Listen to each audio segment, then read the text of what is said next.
recording is starting. So what's so special about chapter 13? So when we are transitioning for 12 to 13, what it is?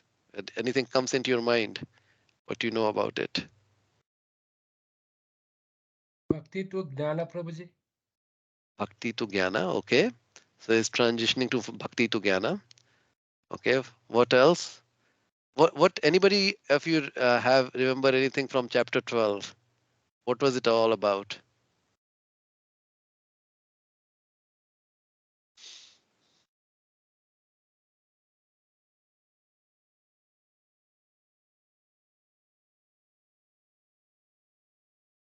I mean, chapter 12 was all about devotion, right? Devotion to Krishna, devotional service to Krishna.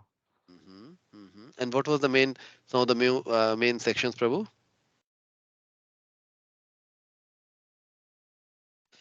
So see, the notes are in front of you.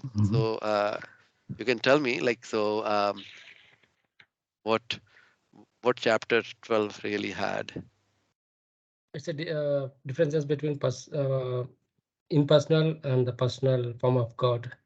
Yeah, so Arjuna inquires with a question that which is better, a personal form of the Lord or impersonal form of the Lord? And then what was the answer of the Lord?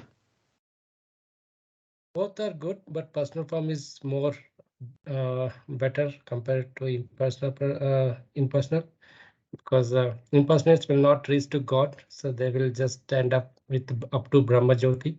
But personal form, if you do it, then we can reach the kingdom of Godhead.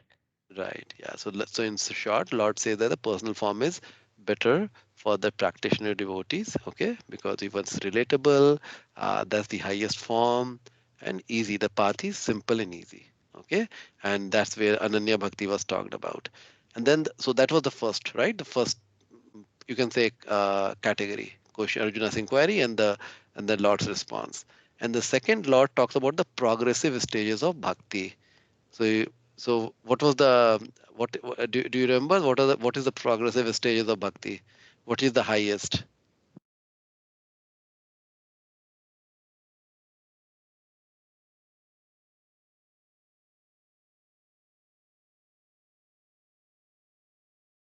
Devotional service is highest, Prabhuji. Yeah. So here what I mean that when the Lord says that smarana atmika, like it's focusing our mind on the Lord, right? So man mana mat bad bhakto. Like chapter 9 to verse 34, man mana mat bad bhakto, always remembering. So Lord's devotee, they're always remembering the Lord, always conversing about the Lord, always thinking about the Lord, right? So Lord, other than Lord, they don't think or do anything.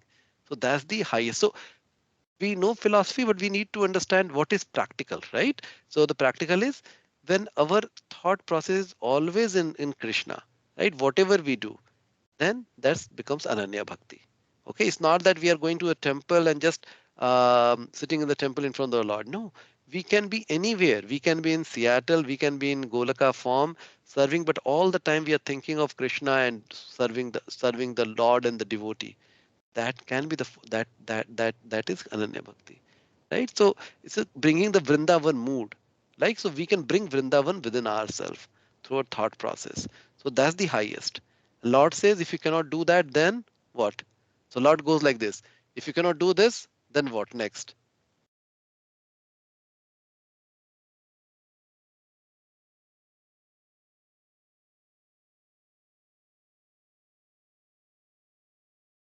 So Lord says, fix your intelligence on me, right? And then Lord when Krishna says even if you can't do that, then what he says? Remember? Charity, Prabhuji. See here. I'll make it big here. Okay. Fixing mind, right? The first thing is fixing mind. Then try, if you can't do that, then try to fix your intelligence. So what does fixing your intelligence means? So with intelligence, we know that Krishna is the highest, right? Philosophically, we have understood it. So at least with intelligence, even though my heart is impure, it's not able to stay there, that's not his default behavior, I can use my intelligence to pull the mind towards that, right? So that's fixing intelligence. And when that also doesn't happen, then what Lord is telling, try to fix your mind.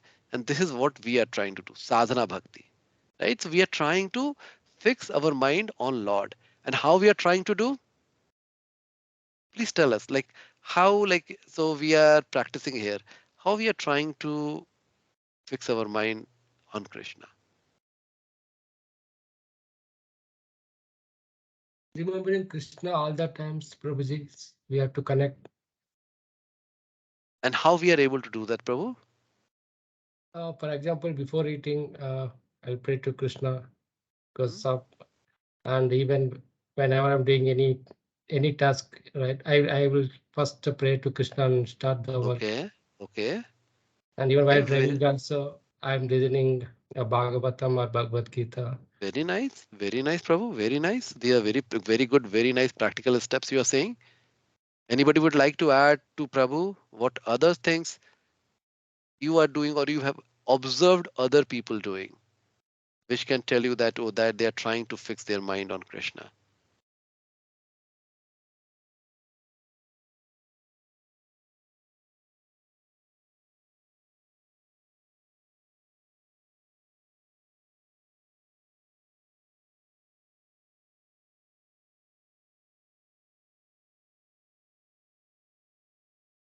Nutan, any example?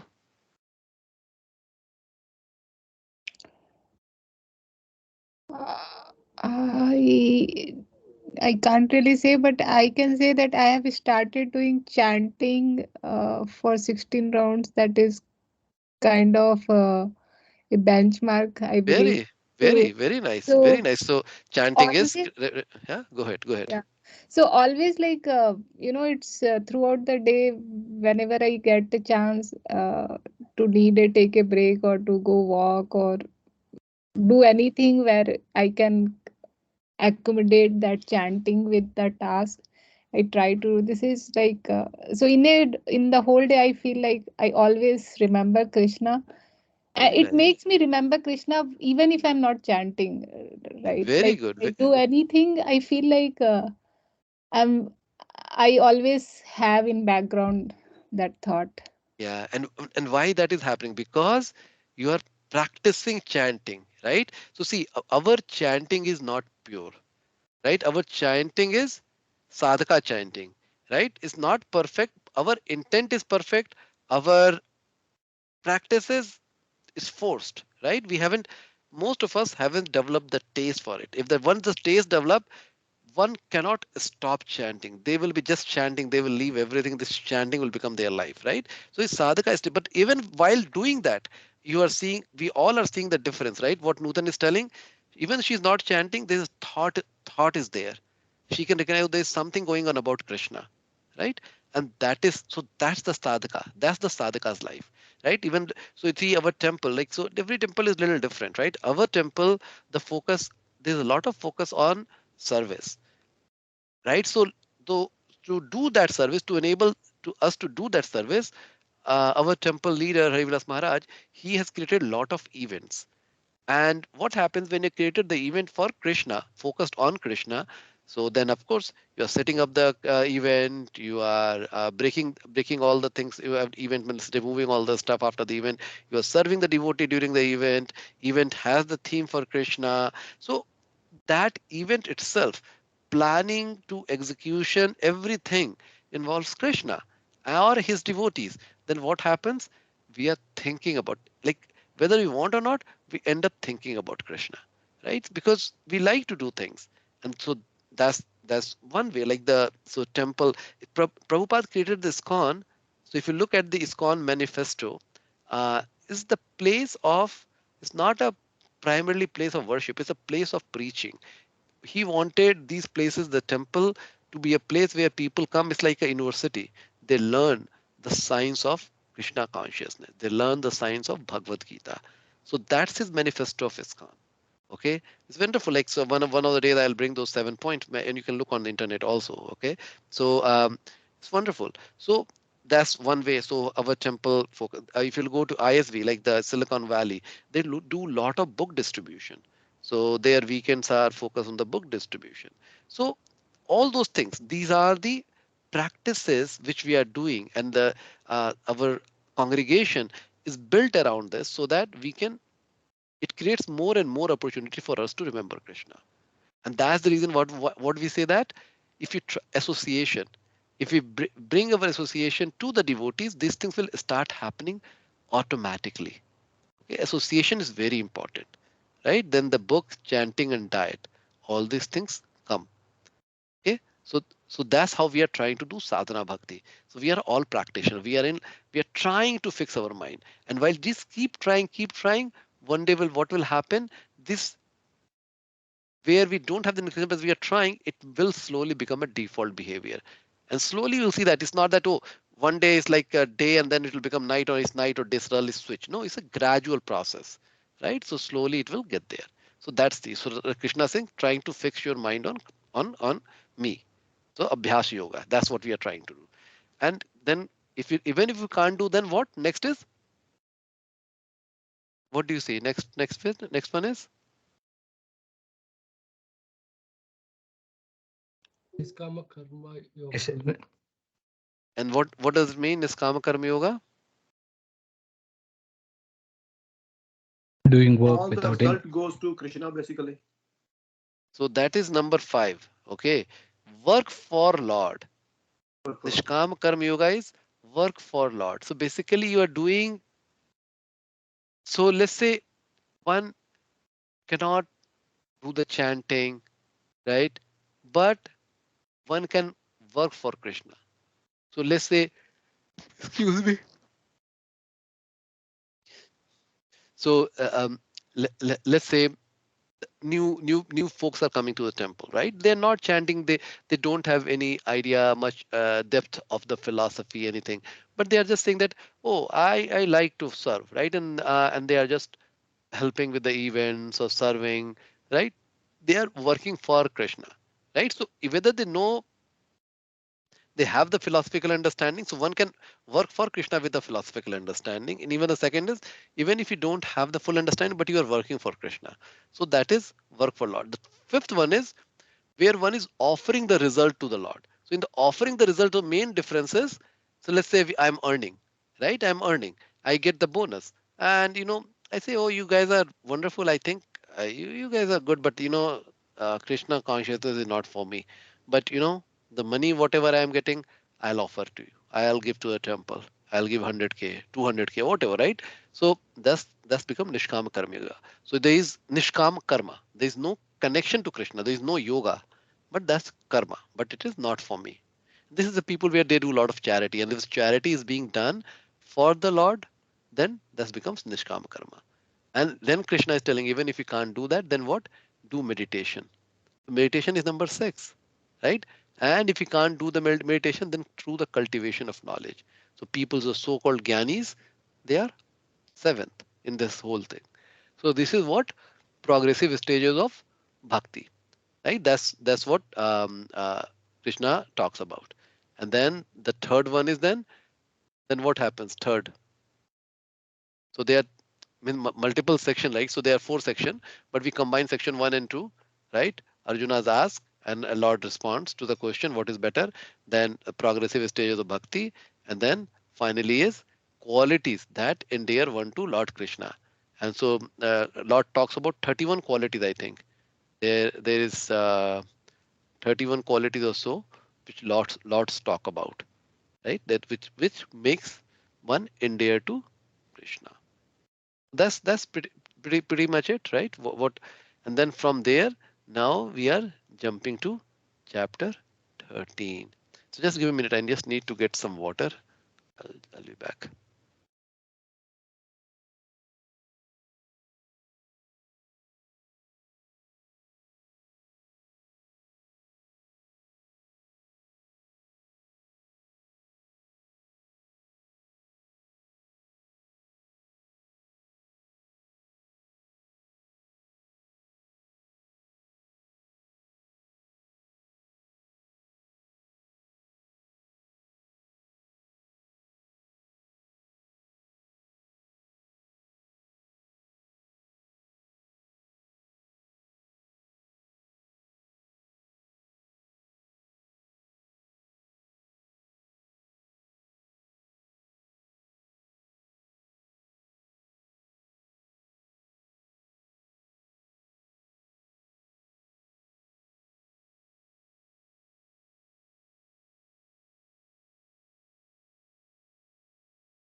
You are on mute here.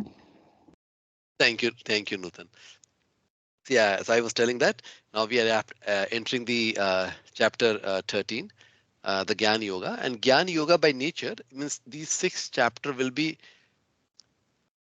is to some of you, may look little harder than the previous ones because there will be a lot more detail. Okay, there will be a lot more detail, technical details. So, but it may not be also, right? So Bhagavad Gita is still Krishna keeps it little high level. It doesn't go into a lot of detail, and a lot of those detail then later come in the Bhagavatam. But still, you'll see. Like chapter 13 is one of the chapter 13 and 14. Uh, Quite a few devotees find it little technical, okay, in terms of the philosophy. But some of you may enjoy it a lot also, because if you seek more technicality, then you will find it here.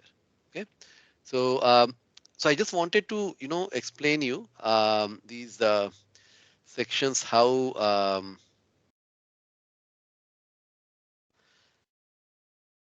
Bhagavad Gita want to like all these sections has been divided. So that will give you the more idea. So if you can tell me chapter 1 to, okay, let me change. So chapter 1 to 6, what it is? Chapter 1 to 6, what is the focus? It's Karma Yoga, Prabhuji. Karma. And chapter 7 to 12, Bhakti. Bhakti. And 13 to 18 is Jnana Jnana Yoga. Gyan in Yoga. general, right? So one of the main detail is, and then we heard that if you look, when Krishna gives when he says I'm giving you the complete knowledge, when we started chapter 7, we talked about what the complete knowledge constitute 3 main topics. What are those 3 topics?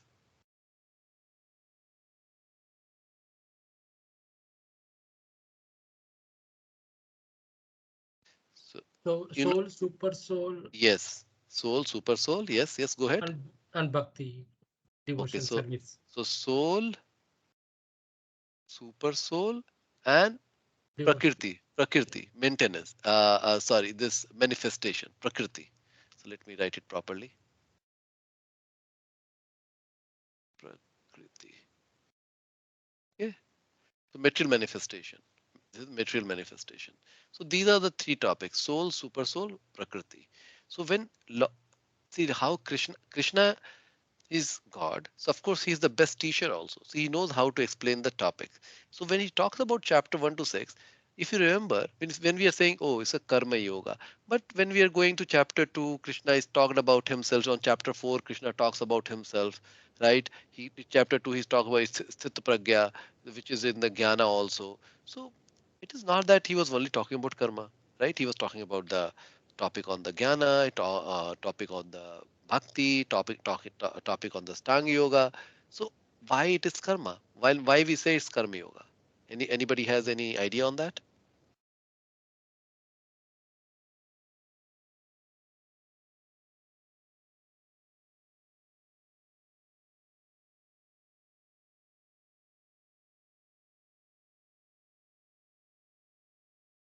So see, yeah, go ahead. Somebody is trying to say something. Is it because he's telling Arjuna to do his duty at that time? Because instead of thinking about anything else, is his he's a kshatriya and he has to fight. Of course, he is emphasizing that you should work, right? So um so one wo- so one question comes that if this is where you want to go, that when we want to reach to Krishna, should we reach through karma by doing services, or should we reach to karma by directly going to the going to Vrindavan and living there and focusing there? Is that where you want to go, or you are trying to say something else? So the purpose of chapter 1 to 6, finally how it ends, it concludes by lot of points that you should do Niskam Karma Yoga. And basically you have to do duties, but you don't have to get too attached to the work. And it's practically like you should do it in mode of ignorance, the duty, in the sense that you should not get passionate about it, or like in the terms of goodness. It's basically this is my duty, you have to dead, and this is what the god has expected me to do. That's how it should be. I should not say mode of ignorance, because mode of ignorance basically means that you don't care, you don't understand that you are a soul and you have to go back to super soul.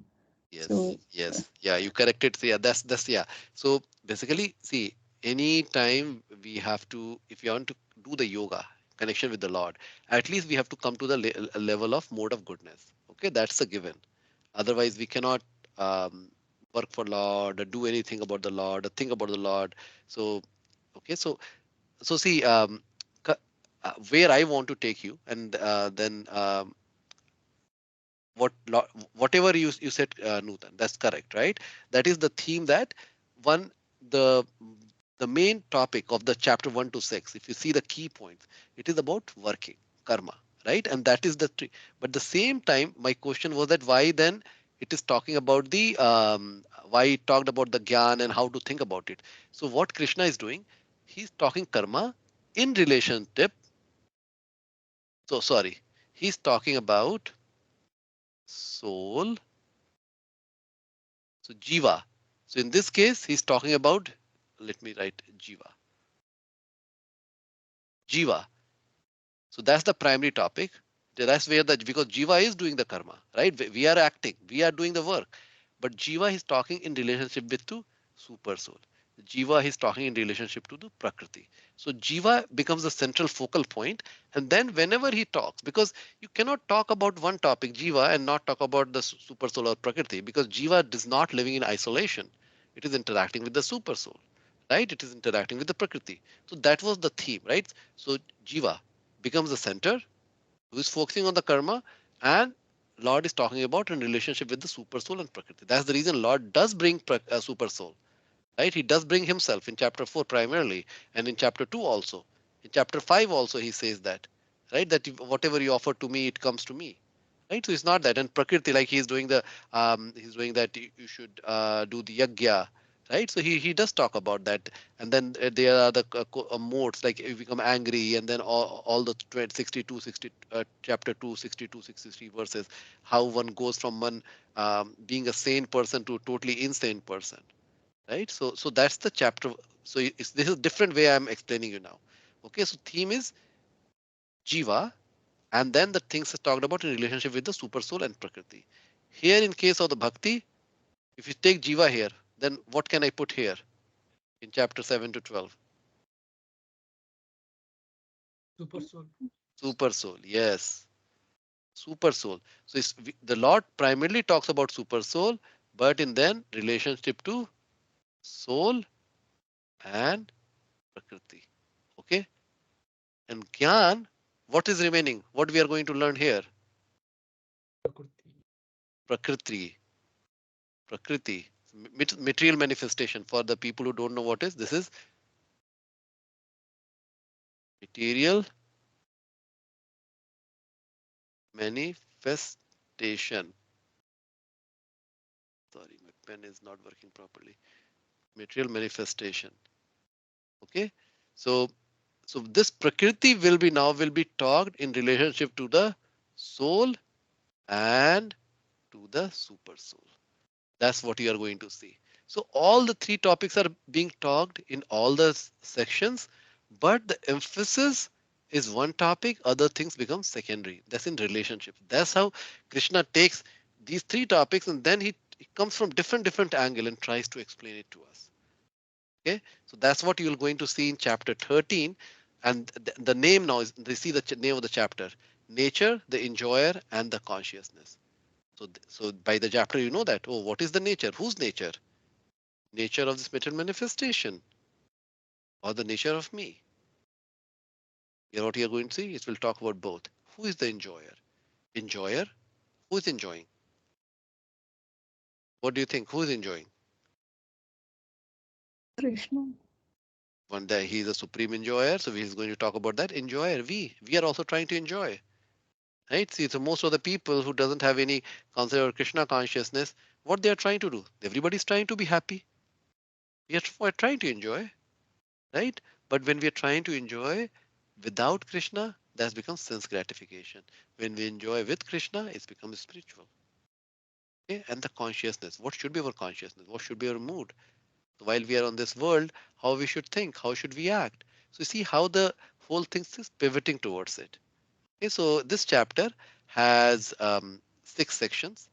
1, 2, 3, 4, 5, 6. 6 sections. Okay, so Arjuna will ask 6 questions.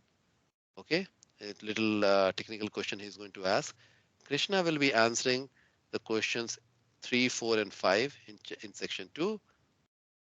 In 8 to 12, he will answer question number 5.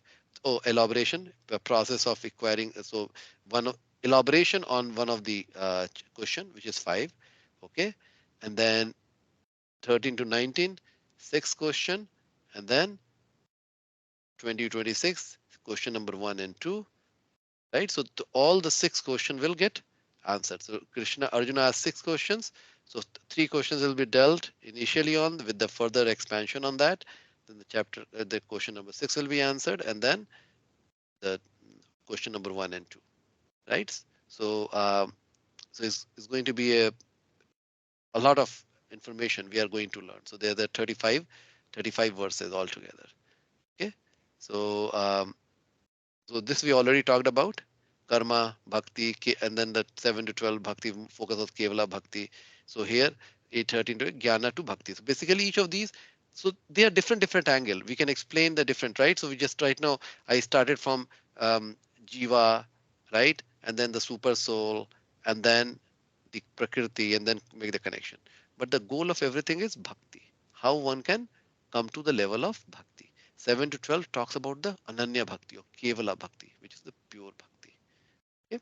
So in the final 6th chapter, Krishna describes jnana mixed with bhakti, while indirectly showing kevalā bhakti to be the supreme. In the 13th chapter, Krishna speaks detailed knowledge of the body, the jīva, the Paramātmā, and the prakṛti. Okay, so what you are going to see is the sixth question. And before I go and read, I thought that let's talk about those 6 questions. What Arjuna is going to ask. So he's going to ask, what is material nature? What is prakrti? Who is the enjoyer? Right? If the nature has been given and nature has some things, there's somebody will be using that nature, right? So somebody would like to use the nature to enjoy. Otherwise, why they will use the nature? Because they want to enjoy. Who's the enjoyer? And then he'll talk about kṣetram. What is the field? And who is the knower of the field? What is the true knowledge? And what is the object of knowledge? So see, and I'll parse it a little bit. Okay. So what is knowledge? Okay, we know that, I'm studying physics, chemistry. So we'll look from the scriptural perspective what is called knowledge. And so that's question number 5. And question number 6 is, if I know knowledge, through that knowledge, what is to be known? So that is called object of the knowledge. What is to be known? Let's say, so if I am learning physics, what is to be known through physics? Right? Through physics, I want to know how this whole material manifestation works together. Right? Then that's the reason we talk about atoms, and also what is the subject of that knowledge? I want to, like atoms. We can say, oh, I want to go to the smallest element of this material manifestation, try to understand how this material manifestation has been put together. So that's the knowledge of the physics, right? That is the object of the physics, right? So what we are going to jñānaṁ, right? Jñānaṁ and jñānaṁ, right? So the six is what is to be known. Okay, so that's it. And then 4 is so kṣetram. So this is think that if one is a farmer, right? So farmer is working in the field. So farmer knows about the field. So he's the farmer is a kṣetra-jñam. He knows about the field. And then in the field, he is doing the activity. So that becomes the field. So that is 3 and 4. Okay. And then who is enjoying? Who is enjoying the fruit of all those things? So who is, so that's question number 2. And then what is prakṛti? So all together, putting together, what is prakṛti? So these are 6 questions which will be discussed in this. Are you ready for now to get started? All Yes, right. Arjuna Uvacha Arjuna Vacha Vacha. Prakritam Purusham Chaiva Prakritam Purusham Chaiva Chitram Chitra Jnanam Evacha Kṣetram Kṣetra Jñāna Evacha Etad Veditum Ichhami Etad Veditum Ichhani Jnanam Cha Keshava Jnanam Jñeyaṁ Cha Keshava. Jnānaṁ Jñeyaṁ Cha Kesava. And then the verse 2 is Shri Bhagavan Uvacha Sri Bhagavan Vacha Idam Shariram Kaunteya Idam Sariram Kaunteya Kshetram Iti Abhidheyate Kṣetram Idi Abhidhiyate Etad Oveti Tam Prahu Etadyo Veti Tam Prahu Kshetra Jnana Iti Tadvidah. Kṣetrajña Iti Tadvidah.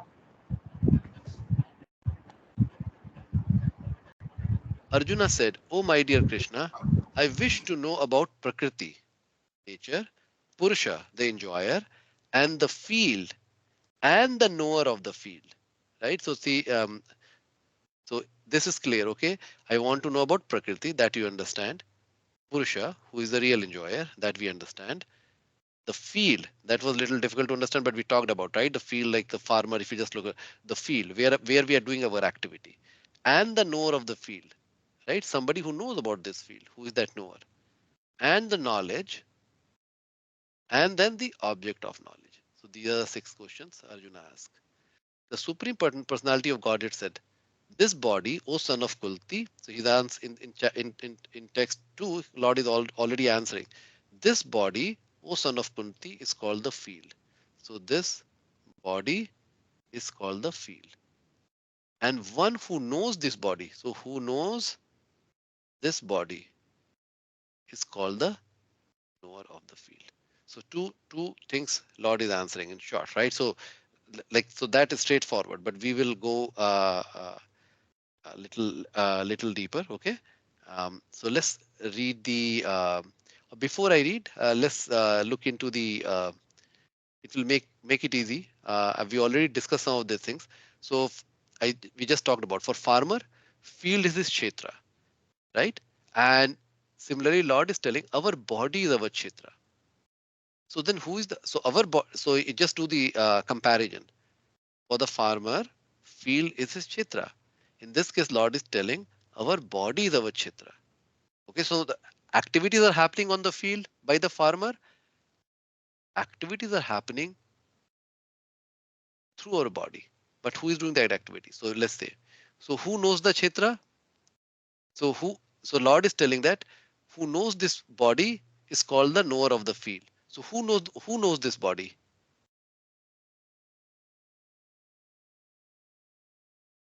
So this here you'll see that there's a difference between the body and the knower of the body.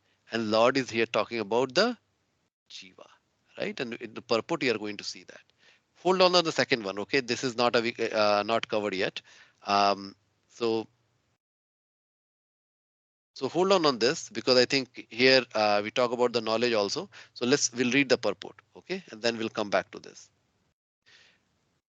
So Krishna said that this body is called the field, and that one who knows this body is called the knower of the field.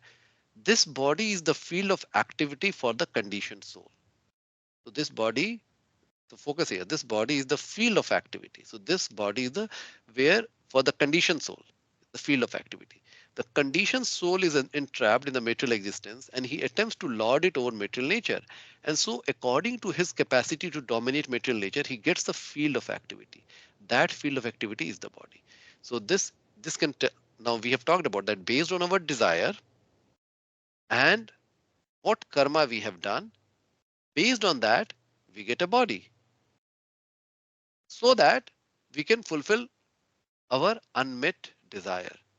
So somebody really wanted to in, be like very beautiful, and they had the karma. Maybe they will become a very beautiful girl, or a very handsome boy, or a very powerful man, right? So depending on we get, so that becomes the field of activity. Okay. Now the next.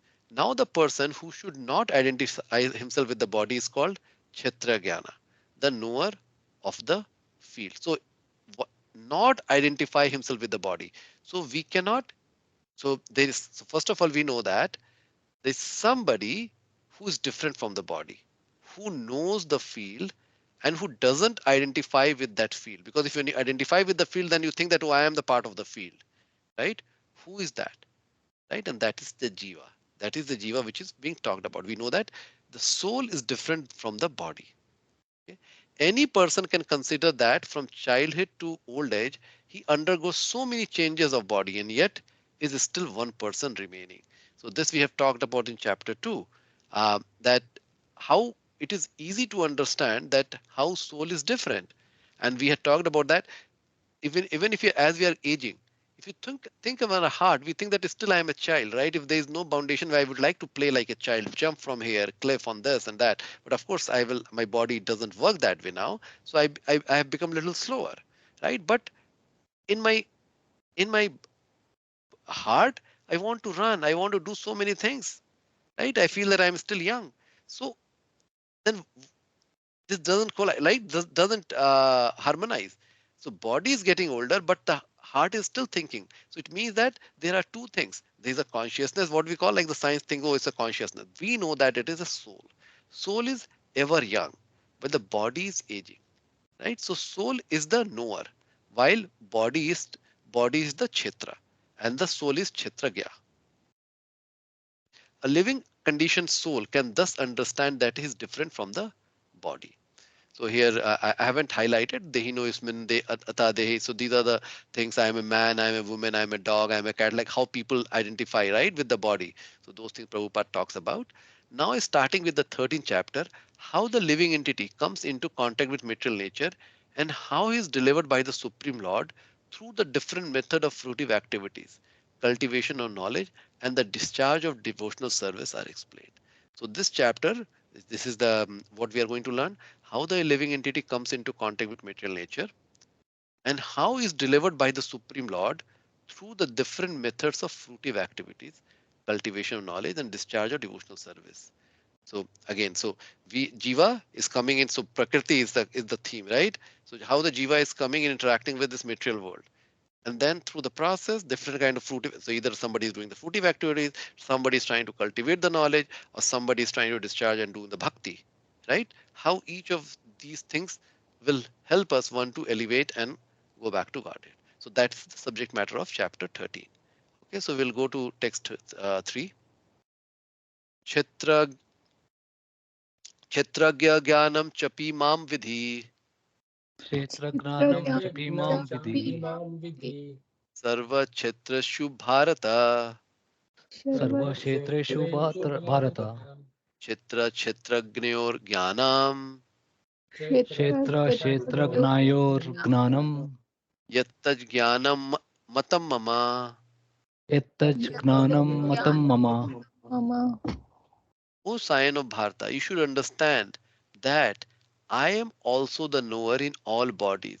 And to understand this body and its knower is called knowledge. That is my opinion. So now here Lord is talking about the Arjuna asks, what is knowledge? Right? So here first Lord is describing, he's talking that who is the Kshetragya? Here Lord is telling that I am also a Kshetragya, right? So, O Sayano Bharata, you should understand that I am also the knower in all bodies. Now, we didn't talk about in detail, but now this can be interpreted, right? That's where the chapter 13 becomes, it has a lot of things which are written in between the lines, not directly written, right? So soul is kṣetra-jñam. So soul knows about the body, right?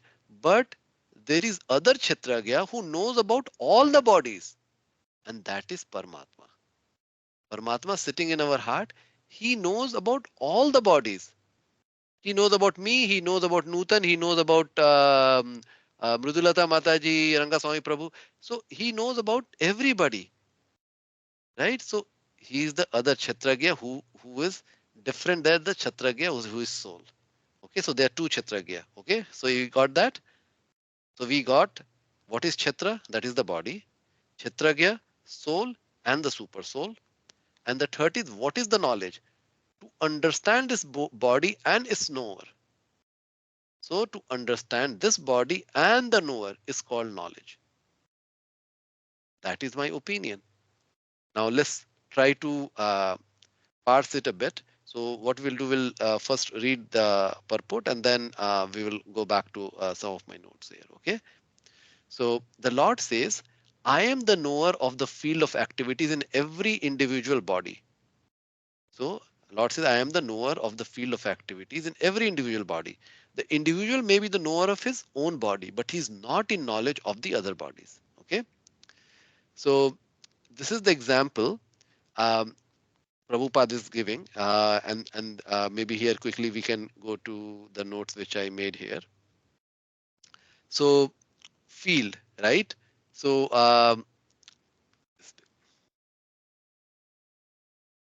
so we are talking about this analogy of the farmer, right? So the kṣetra and kṣetra-jñam to understand. So let's say uh, there is a farmer, and this is the old time when the king was still there, right? So he goes to the king, and that's how he used to be. And he'll tell that I have I need the field to do the farming. The king would ask, why you need the field? Oh, I have to take care of my family. What is the size of a family? Oh, I have 10 people in the family. Okay, you have 10 people of the family. What will you do with the family? Oh, I'll take care of the family, and then whatever is remaining, I'll do this. Okay, then okay, give this guy the 10-acre land. Okay, so that's what the king would give the farmer. So king knows about all the land which is giving to all the citizen, while this farmer knows the land which has been given to him. So that's king. Now to the analogy and comparison. In this case, farmer can be compared to Atma, who knows about our body. Means I know about my body. Okay, and the king knows about all the body. Similarly, the Paramatma knows about all the body. Okay, so that's what Prabhupada has mentioned in the purport. Okay, so, and this is a summary of that. This table I was talking about. And then who knows the kṣetra? Jīva. So that was the first knower, and the second knower is the Supreme Lord. And what's the difference? I know all kṣetras. So Lord knows all kṣetras. Okay, so so just I had put in the summary. So and if we know all three, then it's called knowledge. So if we know about what is knowledge, one who knows the field and the knower is the all knowledge. So basically in this case, to understand what it means, that one needs to know about the jīva plus Paramātmā plus prakṛti. Okay, so all the three one needs to understand, and that is called knowledge. So this is called knowledge. Now, this is an interesting question, right? Which country has the most number of university? It's a quiz. Which country has the most number of universities?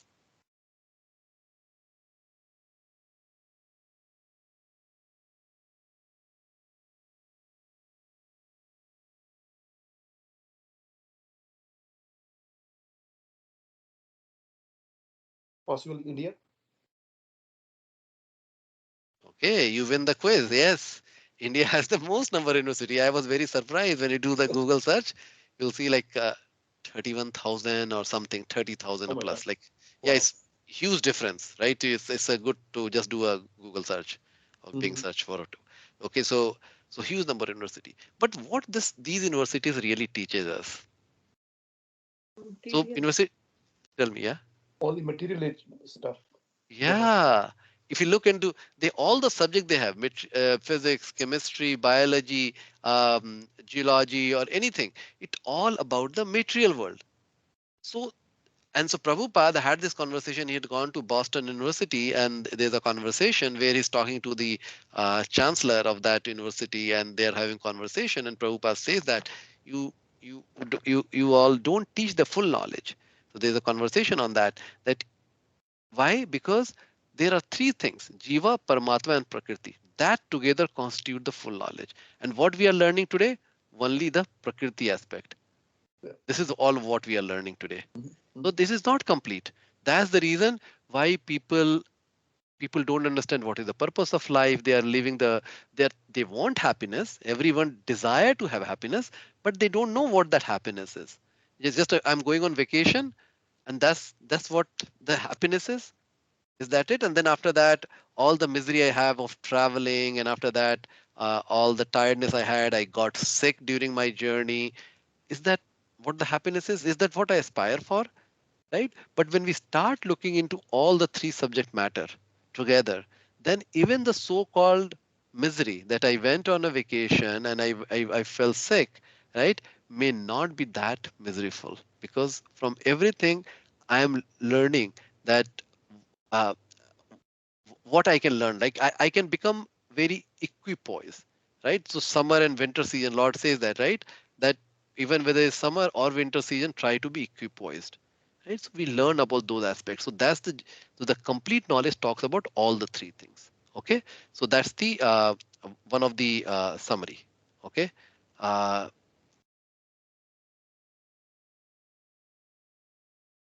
now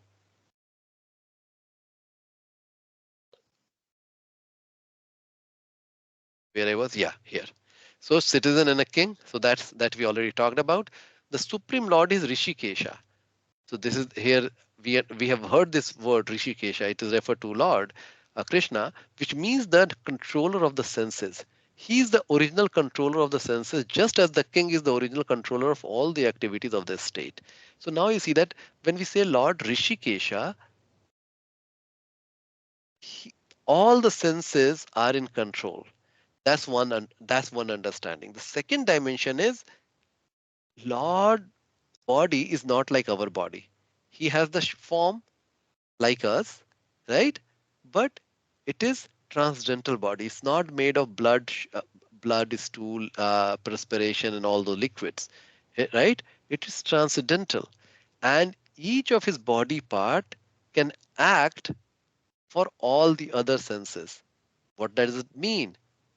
With our eye, I can see. With my skin, I can touch and feel. With the Lord eyes, he can see, he can eat, he can smell, he can touch. With the Lord eyes, he can do. That's the reason. Now if we understand these things, now it becomes very easy to understand that when we offer the bhoga to the Lord, right?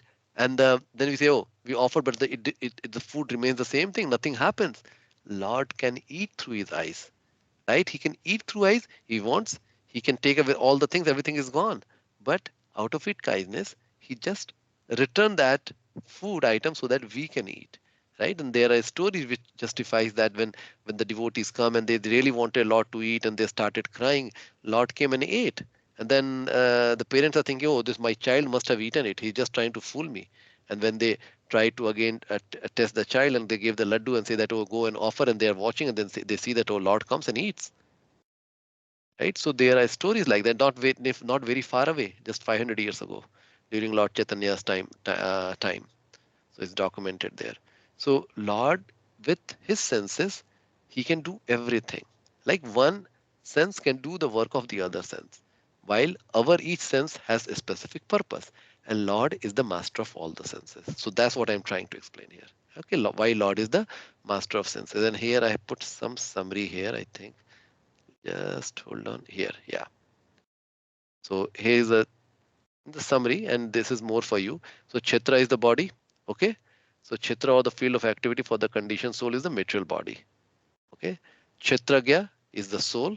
So kṣetra-jñam, or the of the knower of the body, is the individual soul living within the body. He's different from the body, and it is its proprietor. Okay. Kṣetra-jñam is Kṛṣṇa too. So we talked about. So in text 2, kṣetra is the body and kṣetra-jñam is the soul. That we understand. In text 3, Lord is saying kṣetra-jñam, I am also kṣetra-jñam, but I know about everybody. Right? And then jñānaṁ is perfect knowledge of the material body and its knower, the soul and the super soul. Who are the knower? Soul and super soul. Material body is prakṛti.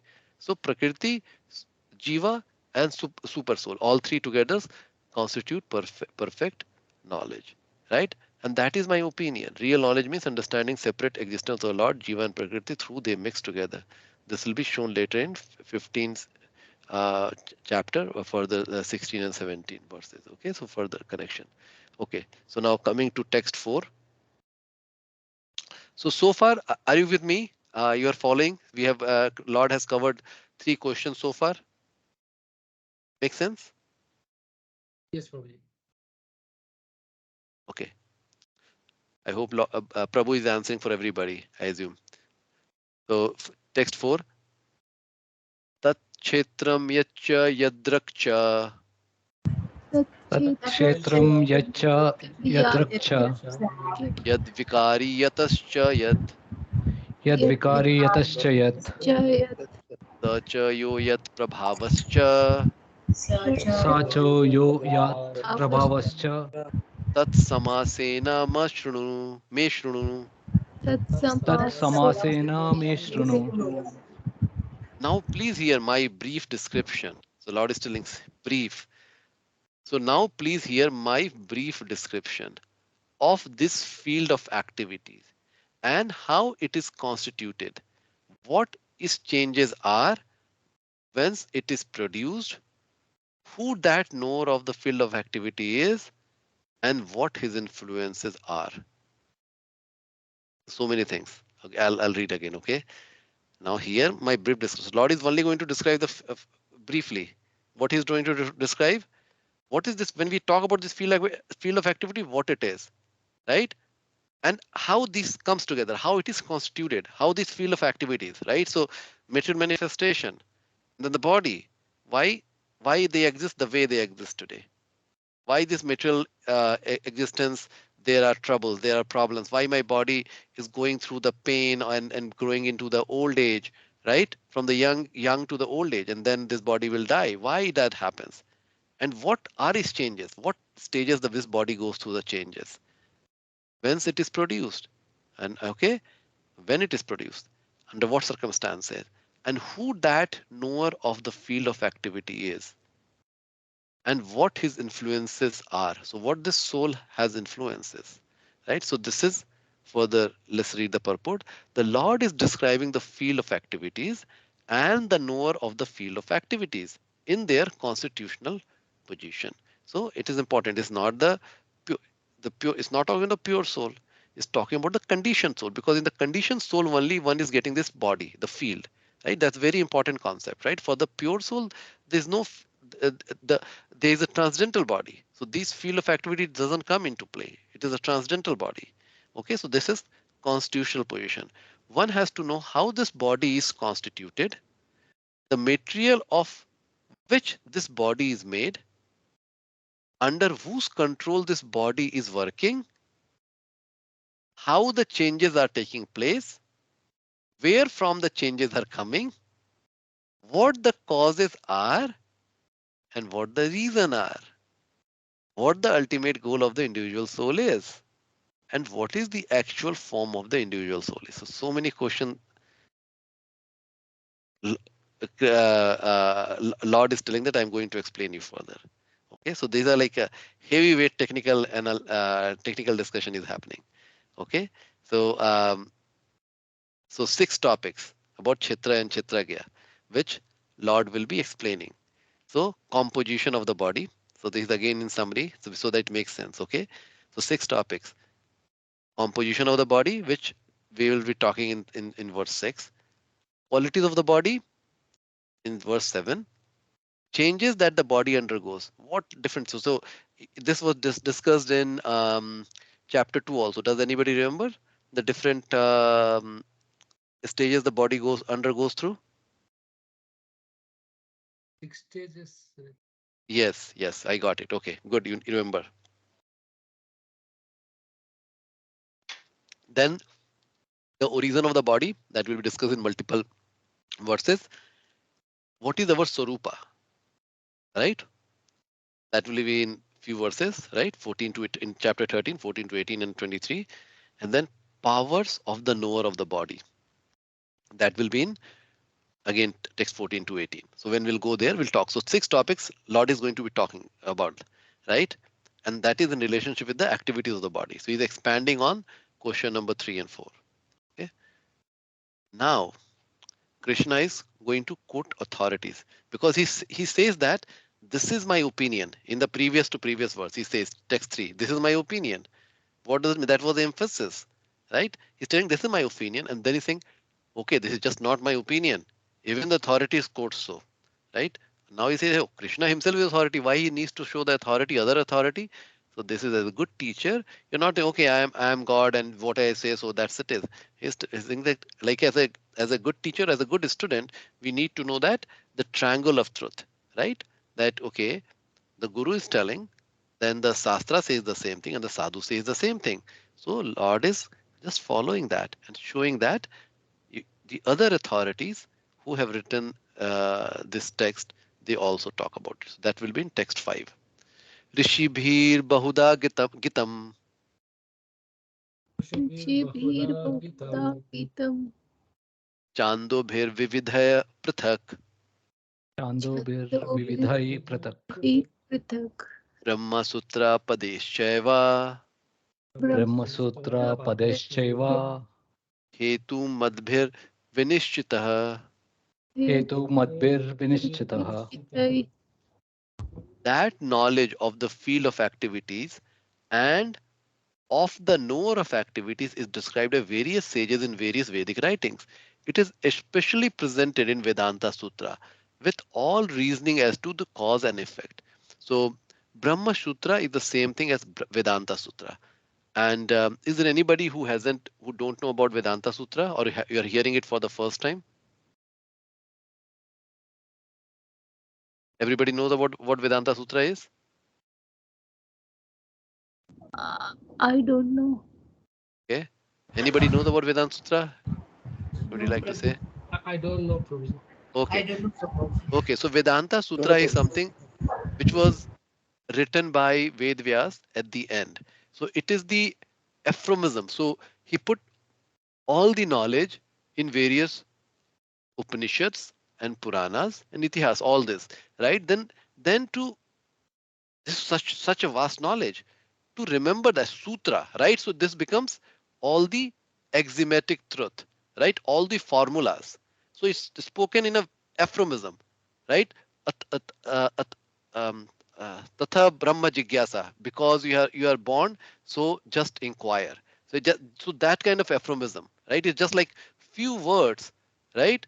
And by using those words, you know that what is the topic behind it. So that's everything is compiled in Vedanta Sutra. So you can say this is the summation of all the knowledge. So what Lord is telling, that knowledge of the field of activities and the knower of activities is described by various sages in various Vedic writings. So what Lord is telling, whatever I'm talking about, the knower of activities and the field of activities are written by the different sages in a different Vedic writing. And it is especially presented in Vedanta Sutra. So any Vedanta, so any person who is especially the Jnani type, right? And they are reading and reading and reading all those scriptures. Vedanta Sutra is their pinnacle, right? It's like a PhD. You've done the PhD. You understood the Vedanta Sutra. It's like understanding that you are the multiple PhDs, right? It's considered to be the highest, like this, like such an advanced knowledge because it's a compilation of all the knowledge. It's very hard to understand also, right? So that's Vedanta Sutra. So Lord is telling that is also presented in Vedanta Sutra with all reasoning as to cause and effect. Okay, so that's Lord is quoting the um, other um, other scriptures authority. Okay, so here this is the some nice thing I just highlighted because Prabhupada was going in that. Let me see if there are some notes I had taken which I need to talk before. No. Okay, so this then we are going to talk. Okay.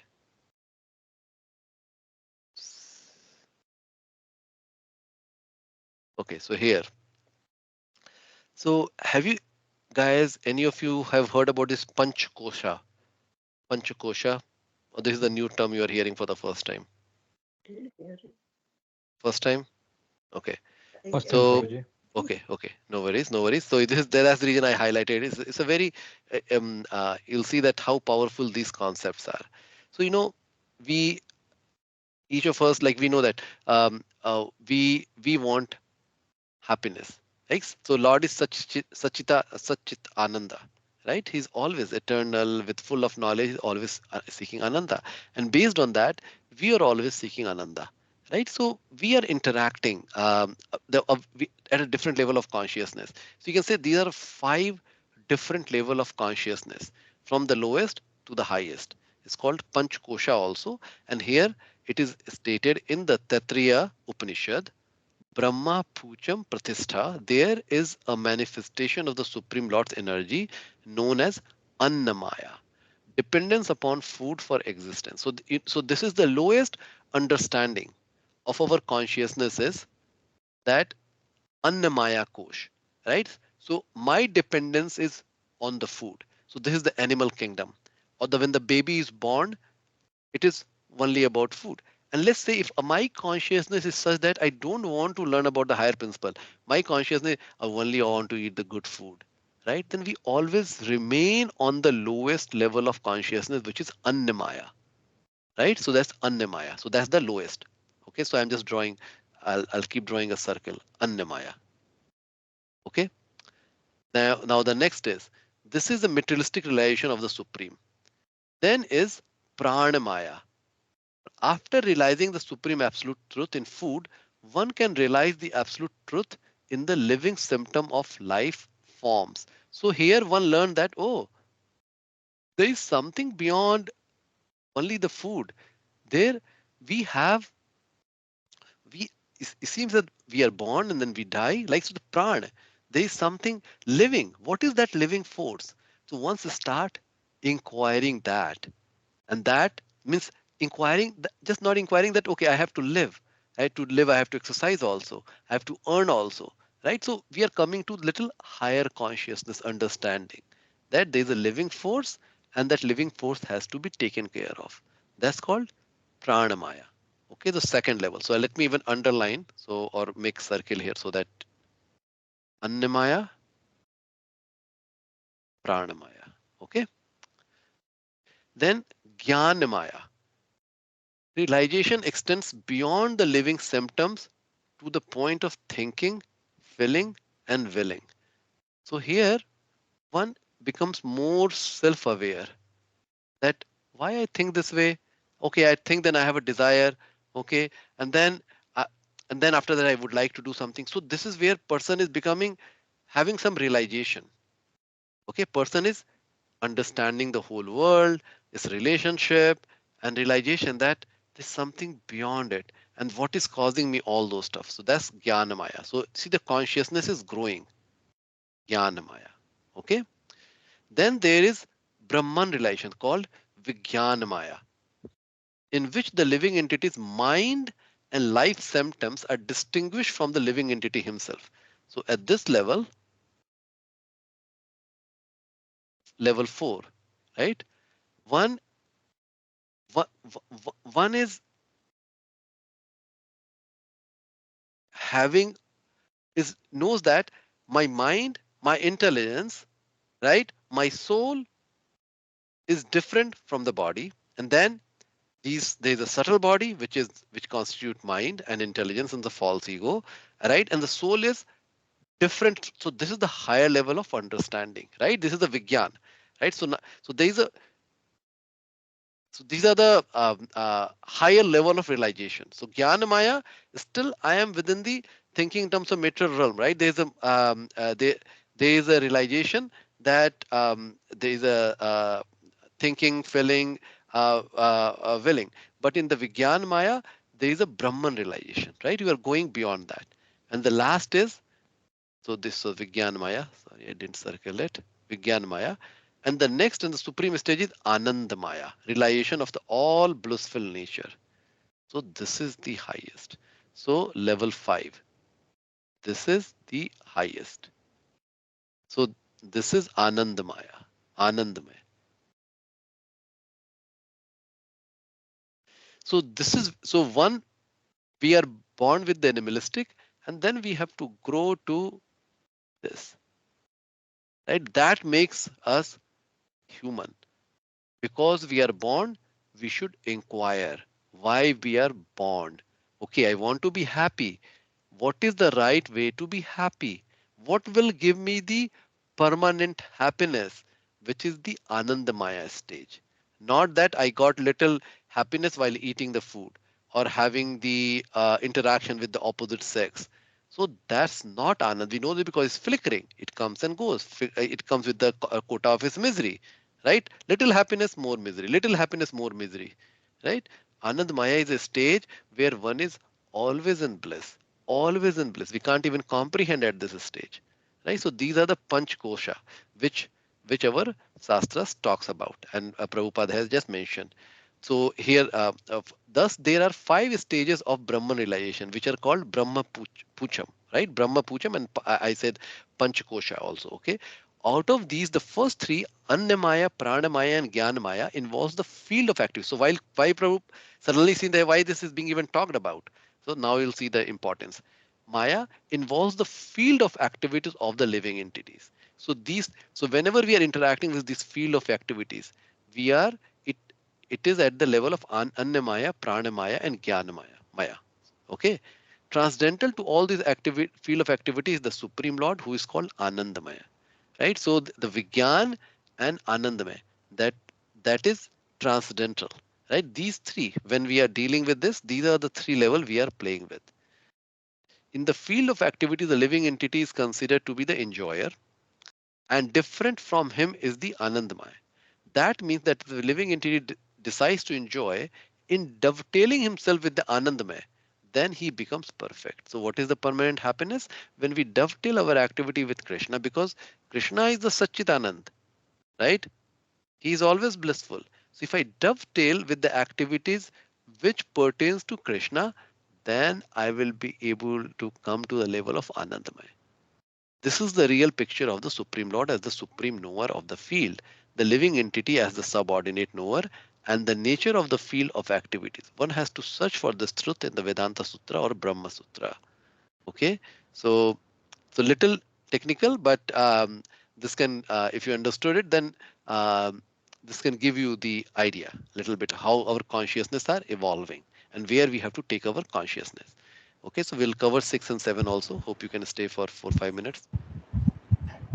Mahabhutani ahankaro Mahabhutani ahankaro buddhir avyaktam evacha buddhir avyaktam eva cha indriyani dashyekam cha indriyani dasaikam cha pancha chendriya gochara panchachendriya gochara ichha dvesha sukham dukham ichha dvesha sukham dukham sangataschetan dhritiha.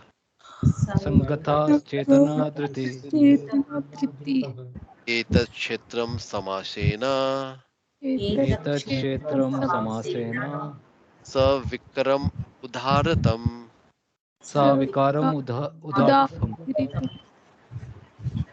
The 5 great elements: false ego, intelligence, the unmanifested. So let me, so this, okay, little, or let me read it, okay, and then I'll conclude, then we'll make everything sense. So the 5 great elements: false ego, intelligence, the unmanifested. So 5, then 1, 1, 1. The 10 senses, 10, and the mind, 1, the 5 sense object 5, right, up to here. Okay, desire, hatred, happiness, distress, the aggregate, the life symptom, and the conviction. So you can say this is the other category. All these are considered in summary to be the field of activities and its interaction. So what is the field of activities? There are 5, 6, 7, 8, 10, 18, 19 plus 5, 24. So there are 24 elements. Okay, so there are 20. So far we have understood 8 elements, right? In chapter 7, Krishna talks about um, uh, earth, water, fire, air, ether, and then mind, intelligence, and false ego. We know eight elements.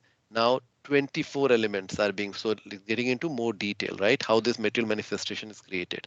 So that's 24 elements which constitute material world. And then what that happens? That leads to interaction with us, and that leads to desire, hatred, happiness, distress, the aggregate. So it basically lot more. So lot more is not talked, right? So these are the, just for example, like this leads to desire, hatred, happiness, distress, and the life symptoms, right? The consciousness and the convictions, right? Our level of faith. All these are considered in the summary to be the field. So these are the field of activities and interaction. So when we are playing on this field, so when the soul is playing with this body within this material nature, which is constitute these 24 elements, what is happening? It leading to desire, hatred, happiness, distress, right? The life symptoms, right? And my consciousness and convictions, right? Through that interaction, these are things are happening. So this is what the 6 and 7 talks about. Okay, so I'll summarize it. So here, the body is composed of, right, 5 great elements, Mahabhuta. Those are called Mahabhuta. False ego, ahankara, intelligence, buddhi, the unmanifested state of 3 material modes called pradhan. Pradhan, we have introduced that concept, pradhan, right? When the material nature is in unmanifested state, we have to use the example of the zip file, right? You take all the executable and zip it, right? The zip file is called pradhan. It doesn't have that quality of the executable, right? It can is so that file is like in neutral state. That's called pradhan. So these three modes of nature, they are in unmanifested state. It's called avyakta also in Sanskrit. It's pradhana. And then 10 senses, the mind, and the 5 sense objects. So here, which is I have elaborated here. 5 great elements are earth, water, air, fire, air, and ether. 5 knowledge acquiring senses are eyes, ears, nose, tongue, and skin. So through these 5 knowledge acquiring senses, these are the 5 things through which we are acquiring the knowledge. Eyes, I'm seeing; ears, I'm hearing; nose, smelling; tongue, eating; right, and the skin, I'm touch. And the 5 working senses. So these are the working senses, like the voice. Right, through voice, I'm able to make a call. Right, legs, I walk; hands, I touch and feel. So these are called working senses. Anus and genitals. Okay, so these are 5 working senses and 5 sense objects. So smell, sense objects. So why nose? What the nose does is smell. Taste. What the tongue does is taste. What the skin does, it touches the form, right? And the touch and the sound. Okay, so these are the 5 sense objects. And the mind is the 11th sense, right? So that's what the 11th sense, there are 10 elements, right? The sense objects. So these together, so 11th sense, mind, and the intelligence, false ego, and pradhana. So these are the aggregate of these 24 elements is called the field of activities. By analytical study of these 24 elements, one can understand the field of activity. So when we talk about the people, uh, even the Vedantist or the spiritualist working at the material level, these are the 24 elements which they analyze, right? And then they come to the conclusion, oh, I cannot explain the consciousness using these 24 elements, right? So that's so naiti, I can't find the reason of the root cause of the consciousness in this, right? So that is the field that is the field one how one analyzes the material world. Okay, so here the body is represented all these factors, and there are changes in of the body which are 6 in number, right? So what the changes the body is going? The body is born, it grows, it stays, it produces byproducts, then it begins to decay, and at the last stage it vanishes. Therefore, the field is a non-permanent material thing. However, the kṣetra-jñam, the knower of the field, its proprietor is different. So that is the summary. And here I just wanted to conclude that today, that if you just do the Google search, right? Why God made me, and you can just do the search like, so why God made me. You'll see these are the things, and which tells us a lot what people are really searching for, right? Because that's how the search optimizes what other people have searched for. Okay, so why God made me a girl, why God made me disabled, why God made me short, different, alone, single, a woman, a suffer, a black. So these are the things what, and what it's telling, that we we tend to blame, even if I believe in God, we tend to blame the God. Why God has made me like this? Why I'm like this? So what can we learn from this?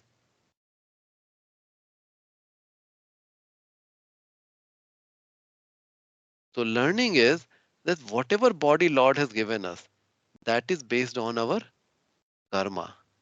And when we understand this, then we stop complaining to the Lord. And this changes our angle for our life. Right? This is the mind shift which happens. Once we understand that how karma is playing, because see, we said that based on our whatever desire is or what we can afford, that's how we get the body. Right? So just think that how the different seed, when the farmer sows the seed for carrot, he's going to get the carrot. Carrot will happen in the same season. But he sows a seed for a mango, I'm going to mango after maybe 6 years or 10 years. Right? It's going to take time. Right? So whatever, so there is a seed for everything. It's not that one seed will lead to this the same kind of a fruit. Different seed will lead to the different kind of a fruit, and different seed has a different time span. And that's the reason that some of the karma will affect immediately, while some of the karma takes time. Okay, so that's, if we understand how this material manifestation is working, right, and what role we play, then we understand that, then we learn to become self-satisfied. That whatever is how I am born, what kind of body I've got, what kind of relatives I have been given, what kind of boss I am getting, the child I am getting, all those things start making more sense. And then I'm not complaining to the Lord, right? I know that there is a bigger reason for that. Okay. So that's, I would like to leave this very thoughtful learning, right? That that the karma factor we have talked about a lot. Karma factor plays a different role, but now understanding these 24 elements and how that interaction, which leads to the different things we talked about, desire, hatred, happiness, distress, right? The life symptoms and the convictions, right? All those interactions are happening within this kṣetra through the knowledge of kṣetra-jñam, right? While there is a Lord who is watching us, looking at our activities, right? And knowing all those three things is the complete knowledge. So this is all we learned in this text 1 to text 7 today. If you can remember that, then we have understood text 1 to text 7.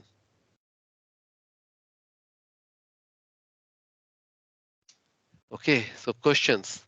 All the think, if it makes sense, I was trying to simplify as much as I could.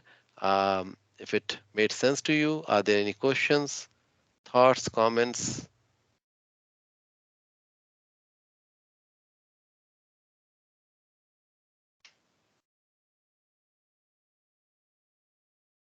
Did everybody, do you have any question? Does it make sense?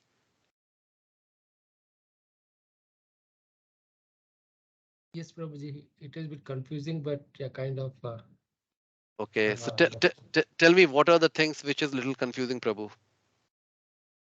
The understanding all these interactions, 24 elements, and yeah, field and field of activities. I got better understanding, Prabhuji. Now, earlier I got confusion whether both Okay, are same or different. Now it is okay, okay. answered. Um, any other devotees, Prabhus, and be very frank, okay? If these things, so see what we learned today. What is kṣetra, which is the field of activities? Kṣetra-jñam, the knower of the field of activities, which is the soul, and there is supreme soul, who is also the knower. And then what is knowledge? Knowledge is understanding the kṣetra and kṣetra-jñam. And who is the kṣetra-jñam? Soul and the super soul. And kṣetra is this field of activities, prakrti.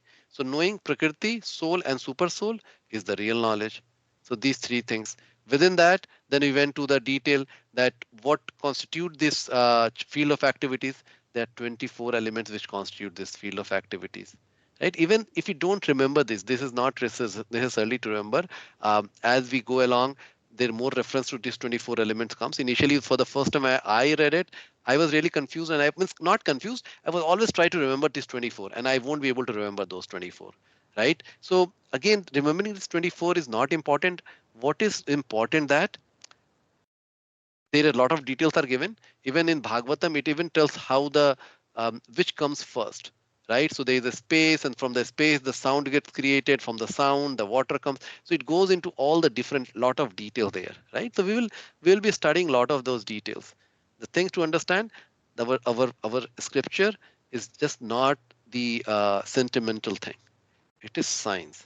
It is science, goes into the enough detail for us to make us understand what is our constitutional position and what we can do to come out of it and achieve our goal. That is Bhagavad Gita is teaching us, because Lord wants us to bring us to himself, right? And to convince us, he's giving us all this knowledge. Okay, and when we understand this knowledge, we can have the observation. Like a scientist, we can have the observation of this phenomena, and then we can develop more conviction. As we develop more conviction, more faith, then our service attitude will grow further into Krishna, and as that grow further, the more conviction will happen, and that with this we will serve with the sincere love to the Lord, and we'll go back to him. Okay, so that's the intent why Lord is sharing all those details. And on the 24 element, if you're really curious how to remember it, so 5 great elements, you know that, okay? And then 5 knowledge acquiring senses, ear, eyes, mouth, right? Ear, eyes, nose, tongue, and skin, right? So these 5 things is easy to remember. And then the working senses that you can just have the corresponding, right? Voice, legs, hands, anus, and genitals. And then for the knowledge acquiring senses, there's a corresponding object, right? For the eyes, I want to see, right? And for the nose, I want to smell. For tongue, I want to taste. Skin, I want to touch. You got it? So that's the easy. And then mind, intelligence, false ego. That already you know 3. And then the pradhana, which is the unmanifest. Right? The unmanifest is unmanifest of what? Unmanifest of this material nature. Material nature is 3 modes. That is the primary thing. 3 modes. So that's how, if you're really keen on remembering it, this is how you can remember. So if you look into this note, you'll be able to remember.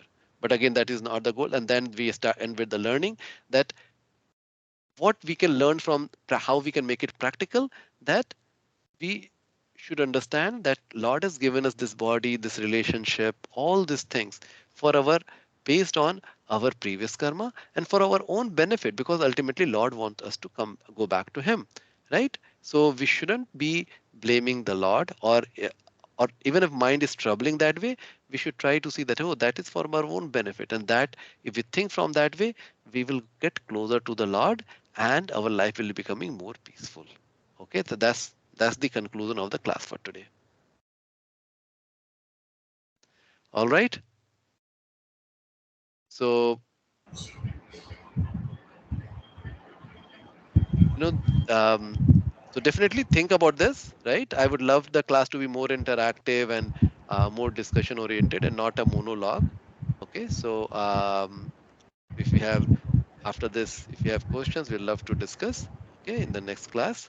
So next week we won't have the class because we have the Rath Yatra here on Saturday and Sunday. If you're local, please do come. Friday there will be setup, and it will be in the Crossroad Park. So on Friday there will be a few hours of setup which will be needed, and Saturday 12 to 8 12 p.m. to 8 p.m. 12 p.m. is, I think, is the Rath Yatra. The real pulling the cart on Saturday. Food will be free, so everything will be free. There won't be any charge for the food, anything. So please come and participate. And Sunday also we will have the event will be continuing. No Rath Yatra on that. There will be kids activities and all those stuff. And then on Monday, temple will be celebrating the Radha Ashtami. Okay, so that's the program. So we will meet the following after that. Okay, all right. Okay. Thank you. All right then. Well, I'll stop. Going to stop the recording.